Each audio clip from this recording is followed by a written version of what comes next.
ہم سب سے پہلے اپنے گھر سے شروع کرتے ہیں کہ اگر ہمارے گھر میں بھی کوئی فرد کوئی خبر لے کے آتا ہے، گھر کے اندر شوہر داخل ہوتا ہے، اگر بیوی اسے کوئی خبر دیتی ہے اپنی ساس کے متعلق، شوہر کی ماں کے متعلق، تو اسے بلا تحقیق اگر اس خبر پر وہ عمل کر لیتا ہے تو اس کے دل میں اپنی ماں کی نفرت پیدا ہو جائے گی۔ اور اگر اسی طرح سے ماں کوئی خبر دے دیتی ہے اس کی بیوی کے متعلق اور بلا تحقیق اور بلا سوچے سمجھے اس خبر پر اعتبار اور بھروسہ کر کے اگر وہ شخص اقدام کر لیتا ہے، ہاتھ اٹھا لیتا ہے، زبان سے کوئی بیہودہ لفظ کہہ دیتا ہے، طلاق کا لفظ کہہ دیتا ہے، تو معاشرے کی ان کی اپنی زندگی تلخ ہو جاتی ہے، اور وہ پھر میاں بیوی کی زندگی تلخ نہیں ہوتی بلکہ ان میاں بیوی کی زندگی کے تلخ ہونے کی وجہ سے ان کے بچوں کی زندگی تباہ ہو جاتی ہے۔ پھر بچوں کی زندگی تک بات محدود نہیں ہے بلکہ دو خاندان آپس میں بھڑ جاتے ہیں، آپس میں لڑائی جھگڑے ہو جاتے ہیں۔ اور یہ کیوں ہوا؟ اس لیے کہ بلا تحقیق کسی خبر پر عمل کر لیا۔ اس لیے اللہ تبارک تعالیٰ نے بہت اہتمام کے ساتھ اس ضابطے کو اور قانون کو ذکر فرمایا کہ اگر تمہارے پاس کوئی شخص خبر لے کر آتا ہے اور جس خبر میں خاص طور پر سامنے والے کا نقصان ہو رہا ہو، علامہ ابو بکر جساس رحمۃ اللہ علیہ احکام القرآن میں ارشاد فرماتے ہیں کہ جب ایسی خبر لے کر آئے کہ جس خبر میں سامنے والے کا نقصان ہو رہا ہو، اس پر کوئی الزام آ رہا ہو، اس پر کوئی ضرر آ رہا ہو، تو اس وقت تمہارے لیے تحقیق کرنا اور خبر کے متعلق جانچ پڑتال کرنا تمہارے ذمے لازم اور واجب اور فرض کا درجہ ہے کہ اس موقع پر تم تحقیق کرو۔ کہیں ایسا نہ ہو کہ بلا تحقیق تم عمل کر بیٹھو اور سامنے والے کا نقصان ہو۔ تو گھریلو زندگی کے اندر بھی یہ ضابطہ ہے۔ رسول اکرم صلی اللہ تعالی علیہ وسلم نے اسی بات کو آگے بڑھاتے ہوئے آپ نے ارشاد فرمایا کفا بالمرء کذبا ان یحدث بکل ما سمع۔ آدمی کے جھوٹا ہونے کے لیے یہ کافی ہے، گویا کہ جھوٹے کی آپ نے پہچان بتائی، ان یحدث بکل ما سمع، ہر سنی سنائی بات کو وہ آگے نقل کر دیتا ہے، وہ بلا تحقیق بات کو آگے نقل کر دیتا ہے، وہ بلا سوچے سمجھے بات کو آگے نقل کر دیتا ہے۔ تو ہماری گھریلو زندگی کے اندر بھی اس اصول اور ضابطے کی بڑی اہم ضرورت ہے کہ جب بھی ہمارے پاس کوئی خبر آتی ہے، چاہے وہ خبر دینے والا ہمارا عزیز ہو، چاہے وہ خبر دینے والا ہمارا قریبی رشتہ دار ہو، چاہے وہ خبر دینے والا ہمارا کوئی دوست احباب ہو، لیکن اگر وہ خبر ایسی ہے کہ اس خبر سے کسی دوسرے کا نقصان ہے، مثلا کوئی شخص آ کر مجھے خبر دیتا ہے فلاں نے آپ کے بارے میں یوں کہا ہے، فلاں آپ کے بارے میں یہ نظریہ رکھتا ہے، فلاں آپ کے بارے میں بری رائے رکھتا ہے، تو ظاہر سی بات ہے کہ اگر میں بلا تحقیق اس فلاں پر کوئی اقدام کر بیٹھتا ہوں اور بلا سوچے اور سمجھے اس فلاں کے بارے میں اپنے ذہن میں کوئی برا نظریہ قائم کرتا ہوں تو اس سے معاشرے میں فساد پیدا ہوتا ہے۔ امام غزالی رحمۃ اللہ علیہ نے لکھا ہے کہ ایک بزرگ کے پاس کوئی شخص آیا اور اس نے آ کر کہا کہ فلاں آدمی آپ کے بارے میں یہ کہتا ہے، فلاں شخص نے آپ کے بارے میں یہ بات کہی ہے۔ تو ارشاد فرمایا اس فلاں شخص نے مجھے تیر مارا ہے، وہ تو مجھے نہ لگا، لیکن تو نے اس کا تیر اٹھا کر آ کر میرے سینے میں کھونپ دیا ہے۔ ایک تو نے یہ نقصان کیا، اور دوسرا تو نے نقصان یہ کیا ہے کہ فلاں آدمی میرے نزدیک ایک قابل اعتبار آدمی تھا، معتبر آدمی تھا، آپ نے اس شخص کی برائی کو میرے دل میں ڈال دیا۔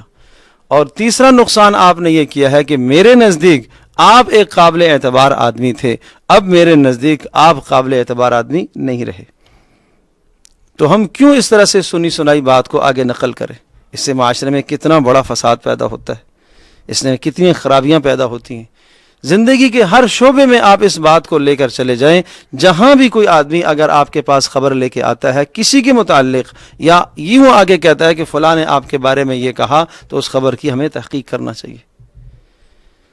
آج میڈیا کے اندر جو اخبارات اس طرح سے خبریں شائع ہوتی ہیں اور بلا تحقیق کے، بلا سوچے سمجھے ہمارے پاس کوئی بھی خبر آ جاتی ہے، ہم اس خبر کو کلک کر کے آگے بھیج دیتے ہیں، نیچے لکھا ہوا ہوتا ہے شیئر کریں، اور ہم اس کے حکم کو سمجھتے ہیں کہ اس نے مجھے کہا ہے شیئر کریں، اور ہم یہ نہیں دیکھتے کہ اللہ تبارک تعالیٰ کا کیا اصول ہے، رسول پاک صلی اللہ علیہ وسلم نے ہمیں کیا معاشرہ دیا ہے۔ وہ معاشرہ تو یہ ہے کہ اس خبر کی تحقیق کرو۔ اگر وہ خبر آپ کے پاس پہنچی ہے، دینی خبر پہنچ رہی ہے، لیکن اگر وہ خبر مستند نہیں ہے تو آپ کیوں آگے نقل کر رہے؟ اس خبر کا نقل کرنا بھی تو برا ہے۔ ہر اگر اس کے نیچے بخاری اور مسلم کا حوالہ لکھا ہوا ہے اور بھیجنے والا شخص، اس پوسٹ کو بنانے والا شخص اگر معتبر نہیں ہے اور نہیں معلوم کہ کہاں سے ہے، تو اس خبر کو آگے آپ کیوں نقل کر رہے ہیں؟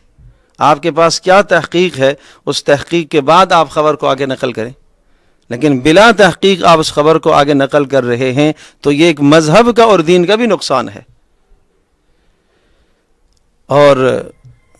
اگر آپ اس بات کو بھی دیکھیں کہ اسلام میں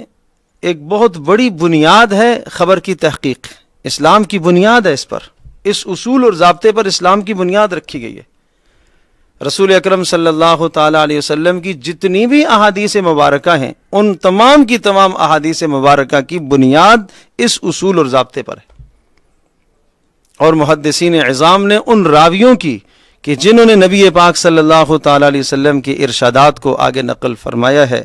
ان راویوں کے حالات جاننے کی کوشش فرمائی اور تحقیق کی، حتیٰ کہ ایک ایک راوی کے متعلق یہ تفصیلات انہوں نے اپنی کتابوں کے اندر لکھی ہیں کہ یہ کہاں پیدا ہوا، یہ کب پیدا ہوا، اس نے کس سے پڑھا ہے، کس کو آگے پڑھایا ہے، اس کے اساتذہ کتنے تھے، اس کے آگے تلامذہ اور شاگرد کتنے تھے، اس کی زندگی کا مشغلہ کیا تھا، اس کی زندگی کیسی گزرتی تھی، یہ نیک آدمی تھا، یہ بد آدمی تھا، زندگی میں یہ کام کیا کرتا تھا، کاروبار کیا کرتا تھا، اگر ایک جگہ سے ہجرت کر کے دوسری جگہ چلا گیا وہاں اس کی زندگی کیا تھی، اور مرنے سے پہلے اس کے احوال کیا تھے، بڑھاپے میں جا کر اس کے حافظے پر کوئی اثر تو نہیں پڑا، ایک ایک بات کو محدثین نے نقل کیا۔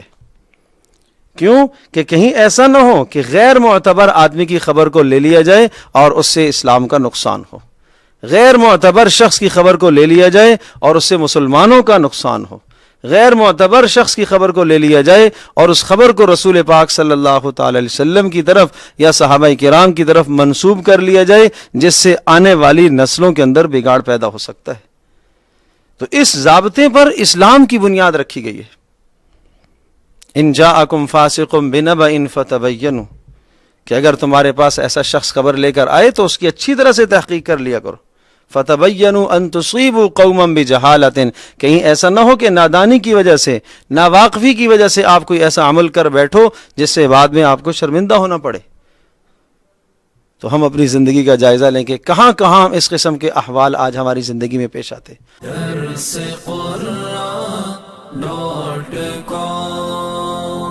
www.darsequran.com